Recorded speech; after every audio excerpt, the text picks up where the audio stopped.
Yeah, so to find out who's going to be that person to bring out, to step up and put the Lakers over the top, stay tuned to the key players. Well, I'll give you my opinion on that.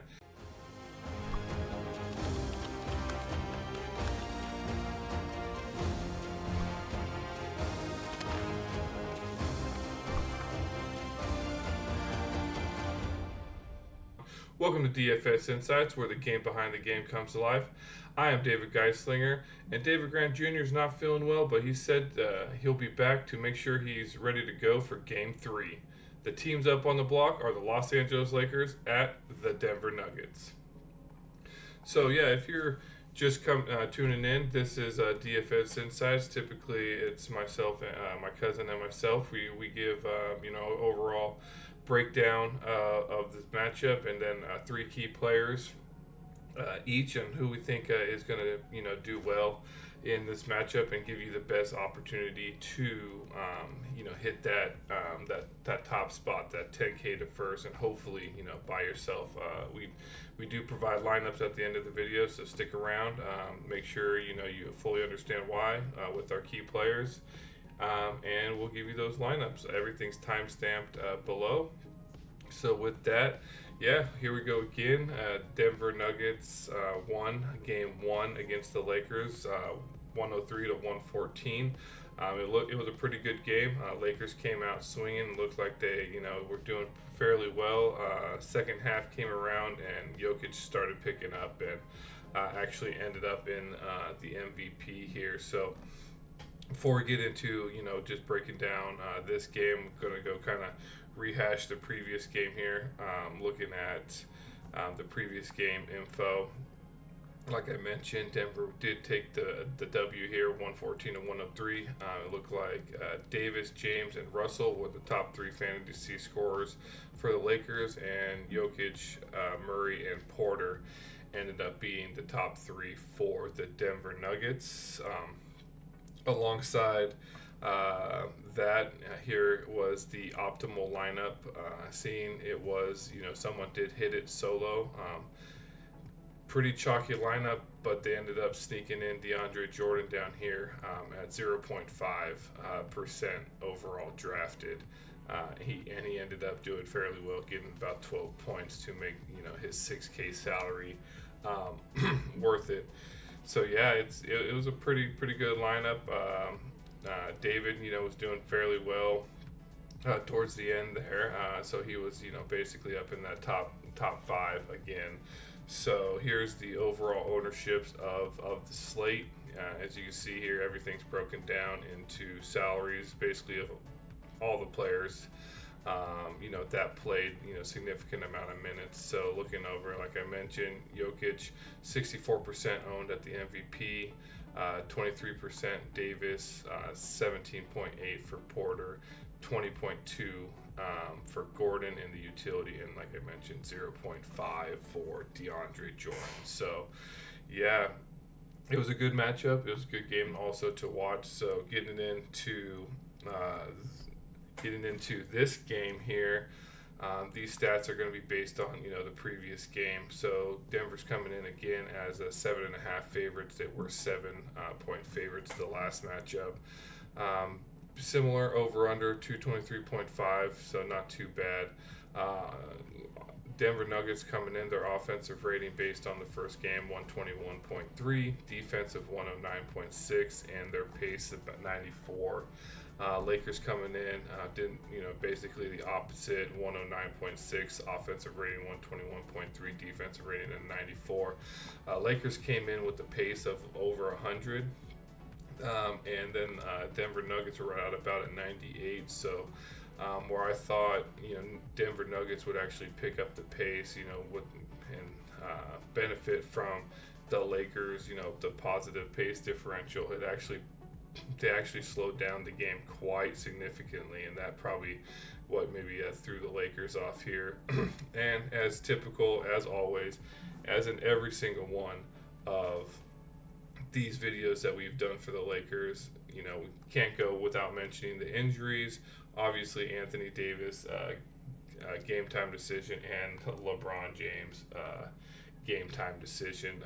I have no doubt in my mind both of them will play, as it is eerily similar to how kind of the Kings Pelicans games went, where Sabonis and Fox basically carried the team, and there was really no other help, and that was similar to Anthony Davis and LeBron James basically carried the team, and no one else could really get going. They did have a little bit of help from Taurean Prince coming off the bench, but other than that, it didn't look like anybody picked up and stepped up. So yeah, so to find out who's going to be that person to bring out, to step up and put the Lakers over the top, stay tuned to the key players. Well, I'll give you my opinion on that. And with that, we'll go ahead and head over to our key players here. Or excuse me, my key players. Sorry, typically used to having my cousin here with me, but to head over here to the players who I think are going to be that. My first one, I'm going to go back to Aaron Gordon, and I'm saying going back as we covered Game 1. So please, but actually before I get into it, please make sure you hit that like, subscribe, notification bell. It does help out the channel. And please, at the end of this video, I'll have it direct you to the Game 1. Where we also give opinion on that, so you can use that video as also has some really good information that also pertains to this, because I don't see too much of any lineup switching going on. But I did go Aaron Gordon. The first game, I'm going to go back to that. Well, he's actually 500 cheaper this time, and that's due to, I think, Jokic going up 1,500. He's now at 17.5. So yeah, to go Jokic it makes lineup construction fairly difficult. But Gordon he's coming off, he did get the 34.7. He was the fourth highest, right behind Michael Porter. They were basically neck and neck, but I have a feeling that he's gonna pick it up just a little bit this game. He was roughly about, he wasn't really owned in MVP last matchup. The star, he's at 1.3 pro. He was owned about 21%, and the utility, he was owned about 20%. So looking at it, I do like him in all-star, pro, and utility. I think he has the potential to get those points. He did end up with 32 minutes. He had a decent usage of 17.8. He averaged, obviously, is on average based on one game, 34.7, and he's projected another about 33 points. So I think if he gets going, he does get incredible minutes, and I think he actually was playing pretty good defense on LeBron. So with him, I think I want to say he's a must play, but he is going to be one of my top plays. I think he's going to, probably outdo Michael Porter this time. Not to get into, Porter's, personal business, but I know he's going through quite a bit right now with his brother getting the lifetime ban for gambling and betting against his own team in the NBA, Toronto Raptors, and then also another brother ending up going to jail for reasons that you can look up. I won't bring them up here, but yeah. So with that, going over here, Gordon, play him as you will. 10K. That's a good salary for him, and I don't think he'll let you down there. So moving on over to my second pick, I do end up liking Mr. Austin Reeves. I believe actually David, my cousin, had him as one of his picks last time, but I think he needs to step up in order for them, the Lakers, to win or to beat Denver. They need that third person to step up, and I think he's going to do it. Out of all the players, I know D'Angelo ended up with the third there, but I think Austin Reeves is going to have one of those games this matchup. So with that. It looks like he does get the minutes. Obviously, he got 36.5 minutes last time. His usage wasn't there, but he wasn't really kind of producing like he normally does. So obviously his usage was down 11.7. He got 25.3 fantasy points. He's projected about 30 this time. But the big thing about him, he was at 11.5K last matchup. Now he's at 9.5. That's huge. Obviously, with that, he will see a lot more ownership in the pro utility spot, so that's why I really kind of actually like him in the star. He has the potential, and I think his game will show it this time. Last matchup, he was only 1% owned in the star, 9% owned in the pro, and only 7% owned in utility. So 17.5% overall ownership. But I think that was due to the 11.5K salary he had. So just keep in mind he will be a lot more owned than 17.5 total percent. So, but I think if you trust me enough to put him in the star, I think you can potentially, set yourself apart because, I bet you'll be pro in utility. He'll be highly owned. And I mean, just to refresh here, going back, the Denver does give up roughly about 22 fantasy points per game. They did give up about 30 to Goodwin, 32.5 to Anthony Edwards, and about 28 to Bogdanovic. So the potential there for him to get into those 30 fantasy points, is there, and he does have the ability, obviously. So with that, going here to my third and final pick. But before I do that, obviously make sure, please, again, hit that like, subscribe, notification bell, and we can start winning some money together. We're going to be covering basically this whole series here. Don't think it's going to go too long unless the Lakers pick it up. But keep in mind, stay here. We have all the information. So with that, moving on here to my third pick, I'm going back to the well. Kentavious Caldwell-Pope.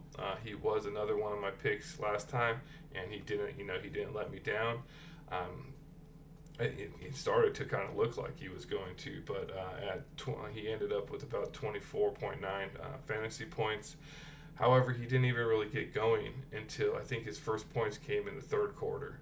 So that's not typical of him. He's usually, he usually gets up and going, and he can still hit that three ball. So he ended up with 12 points, 2 rebounds, 1 assist. He did come through on the defensive end with 3 steals, so obviously that helped out quite a bit. So looking over here at his stats, he did also drop. He was at the 9.5K salary, so he did drop to 8.5.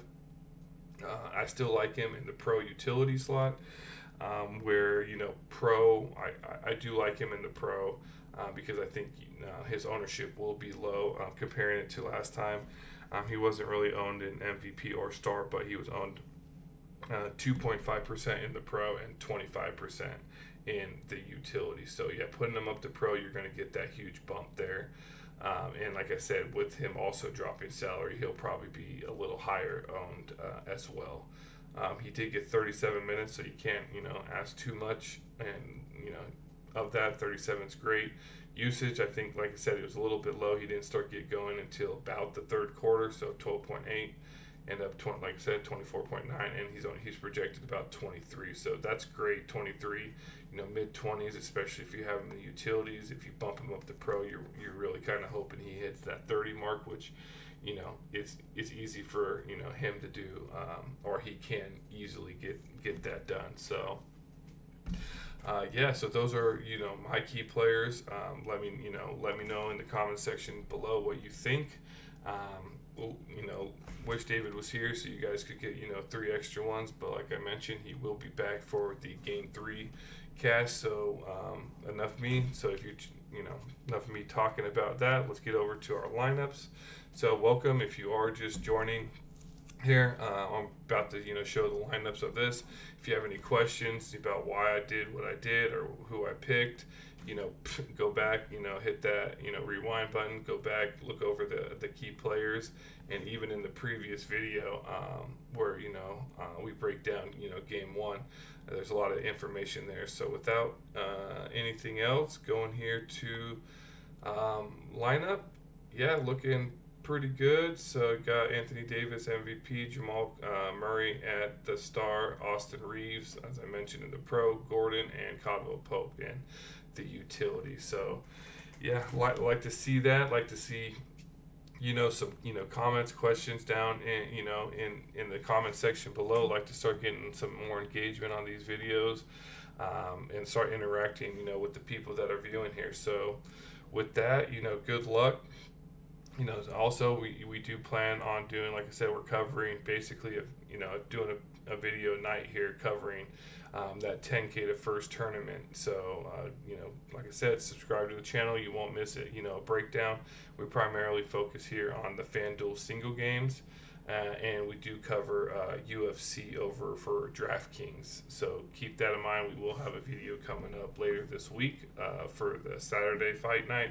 So with that, good luck. Hope to see you there. Remember, DFS Insights is where you should always tune in, get some information on that FanDuel single game matchup.